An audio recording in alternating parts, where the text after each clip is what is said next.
এই যে দেখেন সূরা মুলুকের শেষ আয়াতে কি বলেছে, আমি যদি চাই পানি যদি তলদেশে চলে যায়, এই পানি আপনি কিভাবে আনবেন, তাই না? পানি যদি চলে যায়, এই যে আমরা একদম পানি এখন খাচ্ছি আমরা নলকূপ থেকে, পানি কে দিচ্ছে?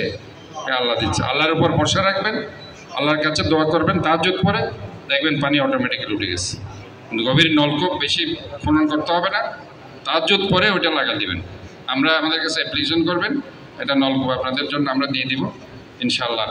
ওয়াসার ব্যাপারে আপনি পানি পাচ্ছেন না, কাজে ওয়াসার কিছু সমস্যা আসলে হয়েছে এখানে। আসলে যারা দায়িত্ব আছে তাদেরকে আমি বিভিন্নভাবে দেখেছি, তারা আপনি তো ওয়াসার পানি পাচ্ছেন না, কিন্তু তারা যেখানে কাজ করতে গেছে এটা 2-3 বছর ফেলে দিচ্ছে, এরা ঘেরাও করে রেখেছে। কি করে হালি শহরে আপনি দেখেছেন, বছরের পর বছর তারা ঘেরাও করে রেখেছে।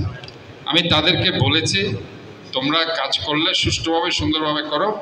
আপনারা ওয়াসার যদি পানি না পান একটা অ্যাপ্লিকেশন আপনারা নিয়ে যাবেন, এবং সেখানে আপনারা ওয়াসার যে চিফ ইঞ্জিনিয়ার আছে, এমডি আছে, তাদেরকে আমার এই কাজ শুরু হওয়ার আগেই দরকার হলে যদি কাজ করা যায় ভালো, না হয় আমি রাস্তা করে দিব, এই রাস্তা আবার কাইটা মাইটা তারা শেষ করে দিব। তো এই যে একটা চিন্তা ভাবনা, এগুলো কিন্তু সার্ভিস ওরিয়েন্টেড অর্গানাইজেশনগুলো যদি আমরা একসাথে কাজ করতে পারি তাহলে কিন্তু সমস্যা হয় না। আমাদের বাংলাদেশের মূল সমস্যা হচ্ছে আমলাতান্ত্রিক সমস্যা। আমরা বারবার একটা নগর সরকারের কথা বলি। নগর সরকার মানে সমস্ত ওয়াসা, সিডিএ, পানি উন্নয়ন বোর্ড, বিদ্যুৎ, Telegraph, telephone, police commissioner office, জেলা পরিষদ, সব কিছু কার আন্ডারে থাকবে? সিটি কর্পোরেশনের মেয়রের অধীনে। এটাকে বলে নগর সরকার, যেটা পৃথিবীর সব দেশেই সব ইম্পর্টেন্ট শহরে আছে। বন্দরও কিন্তু থাকবে মেয়রের আন্ডারে।